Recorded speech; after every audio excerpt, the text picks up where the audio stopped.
Ouvi atentamente os colegas aqui nessa discussão com relação à Codeca, certamente votarei favorável e eu acredito que é importante que o secretário Milton, ou melhor, o diretor Milton, responsável presidente da Codeca, venha até esta casa, o prefeito Adiló converse com ele, peça que venha para cá, porque nós estamos aqui falando, discutindo sexo de anjos, a gente tem que falar de números, né?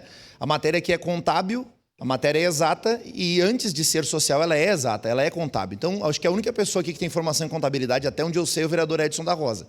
Os demais vereadores aqui, até onde eu sei, ninguém é formado em contabilidade, né, dentro dessa casa. Então, é importante que o prefeito converse com o secretário Milton, traga ele para cá, traga os números, exponha no telão, traga isso à população, para que nós tenhamos a apuração desses números, para saber quando se deu isso, como está se dando, qual é o planejamento futuro com relação à Codeca, aos moldes do que o município fez com o secretário de Gestão e Finanças aqui do município, Gilberto Galafassi.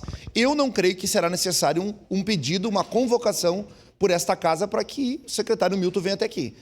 Diretor Milton venha até aqui. Acredito que existe interesse sim, do governo em fazer isso e defendo que o governo assim o faça para que os números venham à tona, os períodos onde foram feitas essas apurações venham à tona, porque nós sempre falamos em transparência dessa casa e continuaremos prezando e valorizando a transparência da utilização de recursos públicos. E saber, de fato, qual é o cenário da Codeca. Qual é a razão de a Codeca estar na situação em que se encontra? O vereador Fantinel falou uma coisa importante, apurar quem está recebendo o serviço sem a contraprestação. Porque é injusto.